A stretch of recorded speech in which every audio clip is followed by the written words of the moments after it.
साथियों नमस्कार। आप सभी को पता है कि वैक्सीनेशन जो है वो गॉट फार्मिंग के लिए बेहद ज़रूरी होता है। इसके बिना, वैक्सीनेशन के बिना गॉट फार्मिंग की कल्पना भी नहीं की जा सकती। जो भी कर रहे हैं नुकसान उठा रहे हैं और हमेशा के लिए फार्म को बंद करना पड़ रहा है। इसीलिए गॉट फार्मिंग में वैक्सीनेशन की महत्ता बहुत ज़्यादा है और वैक्सीनेशन के ऊपर मैंने आपको कंप्लीट वीडियोस भी दिए हैं, कब करना चाहिए, कब नहीं करना चाहिए, कौन सी वैक्सीन किस मौसम में लगाएं, कौन कौन सी वैक्सीन हैं जो बहुत ज़्यादा ज़रूरी है। ये वीडियो आपको डिस्क्रिप्शन में मिल जाएगा, आप ज़रूर देखिएगा। लेकिन आज एक प्रश्न हमारे एक सब्सक्राइबर भाई ने किया है, उन्होंने पूछा है, देखिए आप देखिए इस पर भाई ने लगा दिया है तो हम इस पर विवेचना कर देते हैं। जिस वैक्सीन की कोल्ड चेन मेंटेन ना हो, यानी जो वैक्सीन आप लगा रहे हैं, वैक्सीनेशन में सबसे महत्वपूर्ण जो बात है वो है कोल्ड चेन की, और अगर कोल्ड चेन ही मेंटेन नहीं है तो प्रॉब्लम हो सकती है।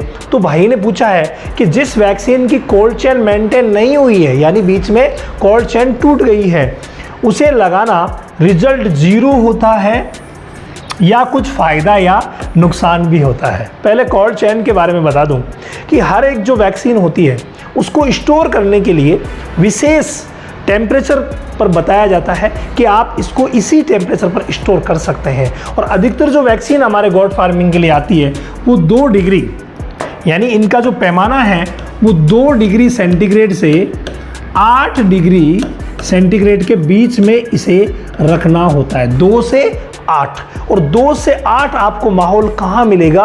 फ्रीज में मिलेगा। और फ्रीज में भी जहाँ पर हम सब्जियां रखते हैं वो जो एरिया है, मतलब फ्रीज़र वाला एरिया नहीं, फ्रीज़र से बाहर जो सब्जी वाला एरिया होता है जहाँ हम सब्जियां वगैरह रखते हैं, उसी जगह हमें वैक्सीन को रखना होगा। वहाँ का जो टेम्परेचर होता है वो 2 डिग्री से 8 डिग्री के बीच ही रहता है। कई फ्रीज़र में रख देते हैं जो 2 डिग्री से नीचे चला जाता है 0 डिग्री पर, तो वहाँ पर भी नुकसान होगा, वो वैक्सीन काम नहीं आएगी, और अगर ऊपर चलेगी तो भी काम नहीं आएगी। अब आते हैं भाई के प्रश्न पर। इन्होंने लिखा है कि क्या रिजल्ट 0 हो जाएगा या कोई फ़ायदा नुकसान भी होगा।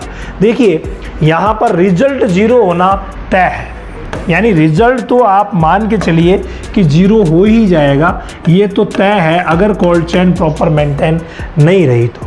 अब बात करते हैं फ़ायदा और नुकसान। फ़ायदा बिल्कुल नहीं होगा, आप मान के चलिए। हालांकि कई वैक्सीन जो है वो थोड़ा बहुत काम करती है, लेकिन थोड़े बहुत से क्या होगा? अगर बीमारी को रोकना है तो पूरा रोकना है, तो थोड़े बहुत वाला कोई मैटर नहीं है, इसीलिए फ़ायदा नील होगा। ठीक है, 0 रिजल्ट है। नुकसान क्या होगा? नुकसान जो होगा वो आपके समय की बर्बादी होगी। सबसे बड़ी बात क्या है? समय की बर्बादी होगी। दूसरी बात क्या है? आप भरोसे रह जाओगे कि मैंने वैक्सीनेटेड कर रखा है और गलती से कोई बीमारी आ गई तो भाई आपके फार्म को बर्बाद कर सकती है।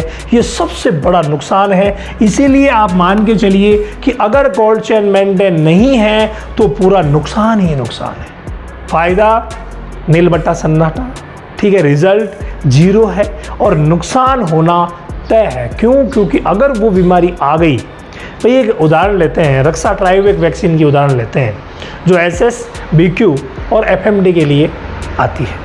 और अगर मान लीजिए आपने वैक्सीनेटेड कर दिया लेकिन कोल्ड चेन मेंटेन नहीं की, वो यूं ही वैक्सीन उठाई और यूं ही लगा दी, और उसके बाद अगर FMD आ गई तो, BQ आ गई तो फार्म की दशा और दिशा दोनों बदल सकते हैं। इसीलिए हमेशा ही कोल्ड चेन का ध्यान रखना है। और ये विशेष रिजल्ट की अगर बात करें तो नुकसान ही नुकसान होगा। इसके अलावा एक महत्वपूर्ण बात यह है कि आपने अगर गॉट फार्मिंग की ट्रेनिंग नहीं ली है ना, तो ये सब चीज़ें आप समझ ही नहीं पाएंगे।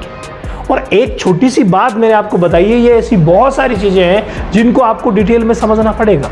इसके लिए गॉट फार्मिंग की ट्रेनिंग हर महीने की 1 तारीख से रामावत एनिमल ऐप पर शुरू होती है।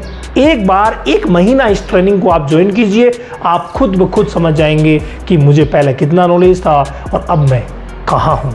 तो साइंटिफिक बेस्ड नॉलेज लेकर के ही आप गॉट फार्मिंग कीजिए ताकि कभी भी फेल नहीं होंगे।